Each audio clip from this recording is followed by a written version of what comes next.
Welcome back to Journey of a Ballaholic, the best talk show for basketball addicts. I'm your host, General Hannibal X.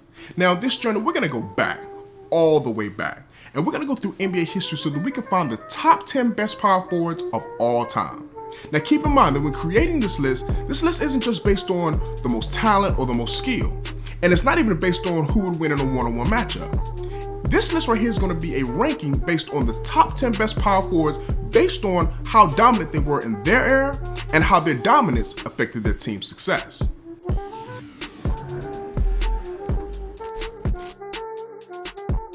Alright, let's go ahead and jump right into the top 10 best power forwards of all time. But before we start the video, if you haven't yet, go ahead and subscribe to the channel and make sure that you tap that notification bell so that you'll be updated whenever I drop a new video, which is every Monday and Friday at 6 p.m. Eastern Standard Time. Now, before we get into the top 10, we got to cover the honorable mention list. And these are some of the guys that fall right outside of that top 10, but definitely deserve some recognition. Guys like Chris Bosh, guys like Chris Webber, Paul Gasol, even a young guy, up-and-coming guy like anthonydavis. These are some of the guys. Jerry Lucas is another one. These are some of the guys that I could not start this video without giving them at least the proper introduction. But to go ahead and kick things off with number 10, best power forward of all time, the Worm, Dennis Rodman. Now, Rodman is probably the most shocking player on this list, but Rodman's greatness was just too good to be left off. Of all the Hall of Fame power forwards, Rodman is tied with the most titles with 5 championships. Rodman is the only power forward with 2 Defensive Player of the Year awards. And of all the power forwards, Dennis Rodman has the most rebounding titles with 7. Now, despite the fact that he wasn't much of an offensive threat, Rodman caused havoc on both ends of the court. He would consistently dominate as an offensive rebounder, which kept many possessions alive for his team. While he was also a 7-time first-team all-defensive member, which is third most amongst all the power forwards in history.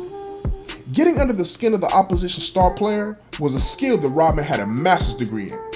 Now, he was a little wacky off the court, as we know, and had a lot of drama that came with him. A lot of emotion is what he played with. But that's what you have to love about Dennis Rodman. He gave you his all, every play, every possession, and every game. So I have to put Dennis Rodman at number 10 of all time. Alright, let's go ahead and jump right over to number 9. Now, this guy here was on one of the best teams of all time. And I can't have a power forward list without number 9, Kevin McHale. McHale began his career coming off the bench when he won back-to-back 6 Man of the Year awards. But don't get it twisted, McHale was no backup. Kevin McHale is regarded as one of the best post players in NBA history. With this patented up and under move, he left defenders helpless, dazed, and confused time and time again. But it wasn't just a one-trick pony either. Kevin McHale had a counter post move every time a defender tried to keep up with his craftiness. He was playing chess while most defenders were playing checkers. But Kevin wasn't just a low post scorer either. As a 6-time all-defensive member, McHale gave opposing offensive players fits. His best statistical season was in 1987 when he was named to the All-NBA first team. While leading the NBA that season in field goal percentage, he put up a career-high 26 points, 10 rebounds, over 2 assists, and 2 blocks a game. Now, as the second best player of most of the 80s Celtics titles, Kevin McHale has to come in at number 9 on the top 10 best power forwards of all time list. I have to include one of the best scoring power forwards of all time at number 8, Bob McAdoo. At 6'9", McAdoo had one of the most dominant starts to an NBA career that a player could hope for. He won Rookie of the Year, 3 scoring titles, and the regular season MVP, all in his first 4 years. After his rookie season, McAdoo went on to average 30-plus points in each of his next 3 seasons. But what's really impressive about that is that nearly half of his shots over those first 4 seasons that he took, they came from outside the lane. But see, it's during his time that he spent with the Lakers in the early 80s where he played a crucial supporting role in 4 straight NBA Finals, where he won 2 titles over that span. That's where he's going to always be remembered as an NBA champion. Bob McAdoo is going to go down as one of the best shooting bigs of all time, hands down. And he's going to always be forever known as the first big man to shoot regularly from outside of the lane. All right, coming in at number 7, I got the Big E, Elfrid Hayes. Hayes began his career leading the NBA in scoring as a rookie. leading the NBA in rebounding in his second and sixth seasons in the NBA. Hayes went on to average 23.6 points, 14.2 rebounds, 2 assists, and 2.4 blocks over his first 12 years in the league. Each of those 12 seasons he made the NBA All-Star team. Now, as great as Big E's stats were, he was a true muscle and Iron Man of the game. Amazingly, Elfrid Hayes never played less than 80 games in a season over the course of 16 years. He played exactly 50,000 career minutes, he's top 10 in career points, 4th all-time in rebounds, and 24th in blocks.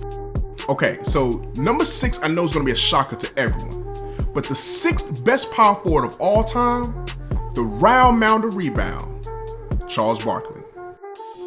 Listed as 6'6", but more likely just 6'4", Barkley was one of the first true positionless players in the NBA. Listed at power forward, Barkley had to go up against guys that were almost a foot taller at times. Universally, he was known as one of the best rebounders of all time though, but it was his skills as a three-point shooter, a dribbler, and a playmaker that shocked his NBA competition.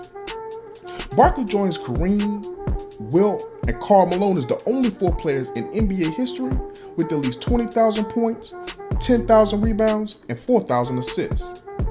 After starting his career in Philly, Barkley was traded to the Phoenix Suns, and in his first season, the Suns had the best record in the NBA, making Barkley only the 3rd player to win the MVP award in the season after being traded.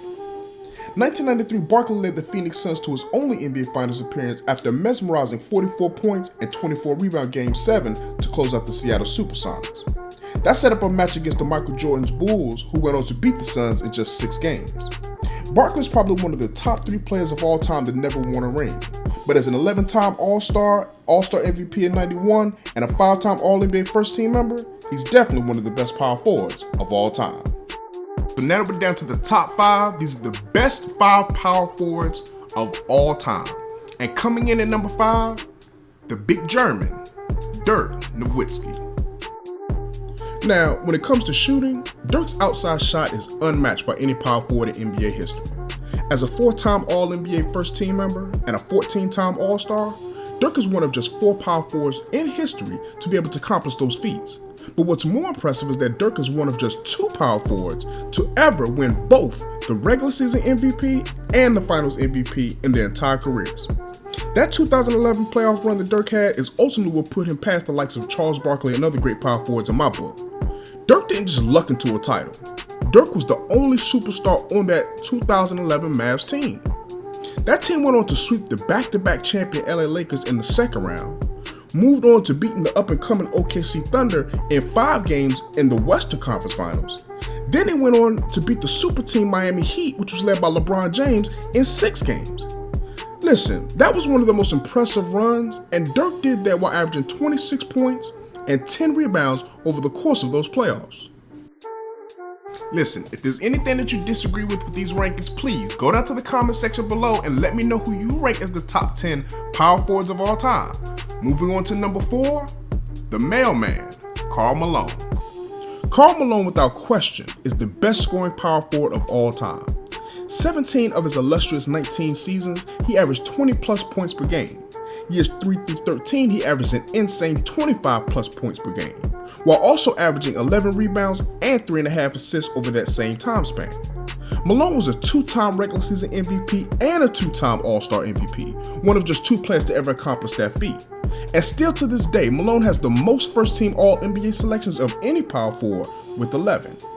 Karl Malone will forever be known as the mailman, as he consistently delivered time and time again as the finisher on many of those pick-and-roll assists from Hall of Fame teammate John Stockton.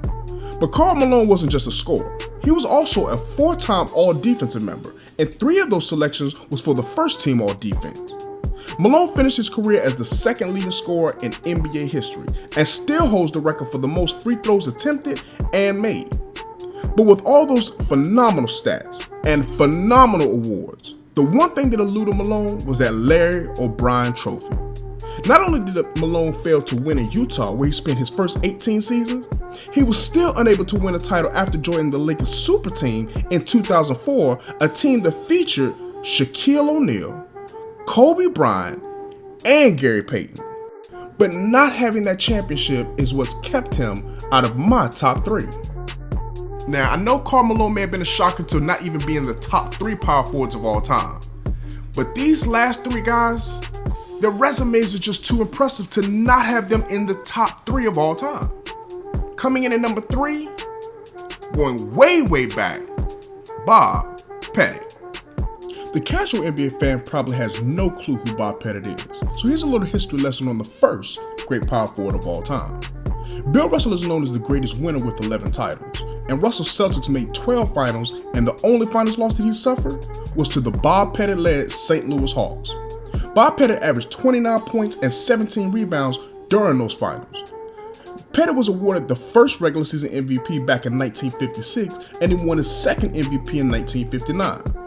Bob Pettit is also tied with Kobe Bryant for the most All-Star Game MVPs with 4, and with career averages of 26.4 points and 16.2 rebounds, Pettit went on to make the All-Star team in each of his 11 seasons, while also being selected to 10 first-team All-NBA rosters. Yes, Bob Pettit is old school, as old as almost the NBA, but with his resume, he's got to be in my top 3. Down to the last 2. Now, I'm sure you know who these last 2 are, but you may be a little confused in the order, so I'm going to go ahead and give it to you. The number 2 best power forward of all time, the big ticket, Kevin Garnett. Whether you call him the big ticket, KG, the kid, it really doesn't matter. Kevin Garnett is as elite of a power forward as they come.